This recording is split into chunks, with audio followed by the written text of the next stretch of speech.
চাকরি প্রত্যাশী ভাই ও বোনেরা, আপনারা যারা পরীক্ষা দিবেন আপনাদের পরীক্ষাটি এমসিকিউ হবে। আজকে একটি এমসিকিউ পরীক্ষার প্রশ্ন প্যাটার্ন নিয়ে এসেছি। ইনশাল্লাহ এই প্যাটার্ন থেকে 25 থেকে 30 নাম্বার অনায়াসে কমন পাবেন। শুধু কষ্ট করে সম্পূর্ণ ভিডিওটা দেখেন, আপনি পরীক্ষায় পাস করতে পারবেন। আপনাদের পরীক্ষাটি এমসিকিউ হবে। এমসিকিউ পরীক্ষার প্রশ্ন প্যাটার্ন যেমন থাকবে সেম প্যাটার্নে আমরা একটি চূড়ান্ত সাজেশন তৈরি করেছি, একদম শর্ট করে, একদম স্পেশাল একটি শর্ট চূড়ান্ত সাজেশন তৈরি করা হয়েছে। শুধু আপনাদের কথা বিবেচনা করে কোন কোন টপিক কোন কোন বিষয়গুলো থেকে পড়তে হয় আপনারা কিন্তু অনেকেই জানেন না। তার জন্য আপনাদের কথা চিন্তা ভাবনা করে একদম শর্ট করে একটি চূড়ান্ত সাজেশন তৈরি করা হয়েছে। সাজেশনটি নিতে স্ক্রিনে দেওয়া হোয়াটসঅ্যাপ নাম্বার রয়েছে, ইমো নাম্বার রয়েছে, দুটোর মধ্যে যে কোনো একটি মেসেজ করে সাজেশনটি সংগ্রহ করুন। সাজেশনের মূল্য 100 টাকা। আমি অবশ্যই বলি প্রত্যেকে আমাদের সাজেশনটি সংগ্রহ করবেন, ইনশাল্লাহ আপনারা পরীক্ষায় পাশ করে যাবেন। পরীক্ষার প্রশ্ন প্যাটার্নটা যেমনভাবে দেয়া থাকবে সেম প্যাটার্নে আমাদের সাজেশনটি রচিত। ইনশাল্লাহ আমি আশা করি 100% কমন পাবেন। শুধু আমাদের সাজেশনটি পরীক্ষা দিতে গেলে আপনি উত্তীর্ণ হয়ে যাবেন। আমি মূল কথায় চলে আসি। এমসিকিউ পরীক্ষাটা কি এটা আগে বুঝতে হবে। এখানে যেমন দেয়া আছে নিচের কোন বানানটি সঠিক, নিচের কোন বানানটি সঠিক। দেখেন এখানে এখানে 4টা অপশন দেয়া থাকবে, যে অপশনটা সঠিক। যেমন মনে করেন খ নাম্বার অপশনটা সঠিক, আপনারা খ নাম্বার অপশনটা বরাট করলে একটি নাম্বার পেয়ে যাবেন। এমনভাবে কিন্তু আপনাদের পরীক্ষা থাকবে। আমার কথা বুঝতে পেরেছেন? যেমন এখানে প্রথমে রয়েছে নিচের কোন বানানটি সঠিক। এখানে কিন্তু 4টা অপশনে কিন্তু হুবহু মিল রাখে তারা। হ্যাঁ, তার মধ্যে যে বানানটা সঠিক এটা কিন্তু আপনার বরাট করতে হবে। তারপরে রয়েছে সন্ধি বিচ্ছেদ। সন্ধি বিচ্ছেদ থেকে এমসিকিউ পরীক্ষা বলেন 1 নাম্বার থাকবে। তারপরে রয়েছে সমার্থক শব্দ থেকে একটি মার্ক থাকবে। কাজী নজরুল ইসলামের উপন্যাস কোনটি? নিচের এখানে কয়েকটা উপন্যাসের নাম দিয়ে দিবে। ধরেন বলবে যে কাজী নজরুল ইসলামের উপন্যাস কোনটি? হ্যাঁ, এখানে সঠিক উত্তর হচ্ছে আলেয়া। সাজের মায়া কবিতাটির রচিয়তা কে? সঠিক উত্তর হচ্ছে বেগম সুফিয়া কামাল। খুবই গুরুত্বপূর্ণ একটি প্রশ্ন উত্তর কিন্তু। শুদ্ধ বানান কোনটি?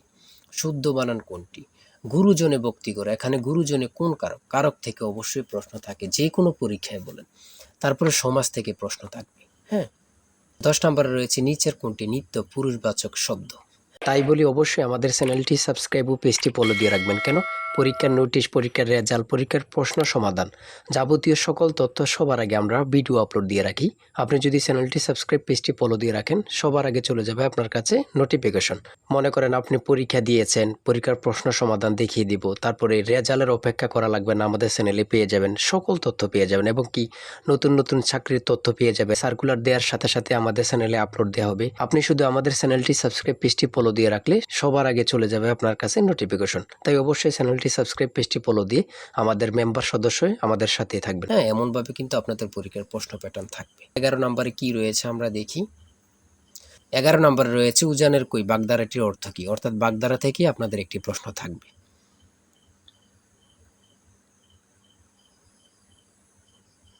আর ইংরেজি থেকে ট্রান্সলেট, আমি বলি ট্রান্সলেট কেউ মিস করবেন না। ট্রান্সলেট, তারপরে নাউন থেকে, তারপরে প্রিপোজিশন থেকে, তারপরে বিভিন্ন ধরনের নাউন থেকে কিন্তু প্রশ্ন থাকবে। যেমন কেটল, এটা কি common noun, abstract noun, collective noun নাকি প্রপার নাউন? এমন ধরনের কিন্তু প্রশ্ন থাকবে ভাই, এটা কিন্তু বুঝতে হবে। ট্রান্সলেট, ট্রান্সলেট থেকে আমি অবশ্যই বলি আপনাদের প্রশ্ন থাকবে। প্রিপোজিশন থেকে প্রশ্ন থাকবে। কারেক্ট স্পেলিং থেকে প্রশ্ন থাকবে। যেমন অঙ্ক থেকে দিয়েছে দুইটি সংখ্যা গসাগু 15 এবং লসাগু 90, একটি সংখ্যা 30 হলে অপর সংখ্যাটি কত? এই অঙ্কটা কিন্তু বিসিএসও আসছে। হ্যাঁ, এই অঙ্কটা কিন্তু প্রচুর পরীক্ষায় থাকে, অনেক পরীক্ষায় থাকে। দাঁড়ার অঙ্ক থেকে অবশ্যই থাকবে, একটি মার্ক কিন্তু দাঁড়ার অঙ্ক থেকে আপনাদের থাকবে। সহজ কিন্তু একদম। ফুরক কোণ, সম্পূরক কোণ এগুলা থেকে থাকবে। মান নির্ণয় থেকে থাকবে। 1 মিটার সমান কত ইঞ্চি? অনেকে কি করে জানেন? 39.37 ইঞ্চি, এটা সঠিক উত্তর। অনেক জায়গায় 37.39 ইঞ্চি দেয়া থাকে, অনেকে ভুল করে এটা দিয়ে দেয়। ধরেন এখানে 39.37 ইঞ্চি, এই 37টা প্রথমে দিল, তারপর 39 দিল। অনেকে মিস্টেক করে বলে কিন্তু।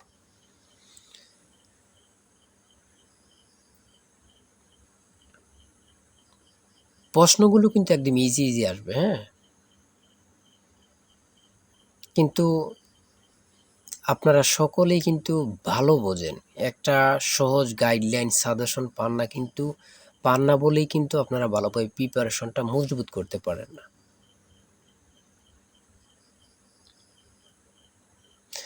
মানুষের গায়ের রং কোন উপাদানের উপর নির্ভর করে? মেলানিন। বাংলাদেশের প্রথম কয়লা নির্ভর বিদ্যুৎ কেন্দ্র কোথায় অবস্থিত? এটা কিন্তু সবারই জানার খুবই গুরুত্বপূর্ণ, বড়পুকুরিয়া, দিনাজপুরে। জাতিসংঘ নিরাপত্তা পরিষদের অস্থায়ী সদস্যপদ কত সময়ের জন্য? 2 বছর। বাংলাদেশের বিদ্যুৎ বিতরণ সংস্থা কয়টি? 6টি। ইউএনডিপি এর সদর দপ্তর কোথায় অবস্থিত? New York.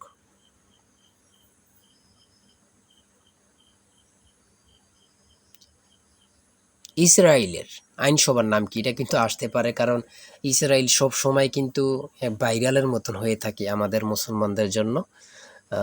এটা কিন্তু আসতে পারে, হ্যাঁ।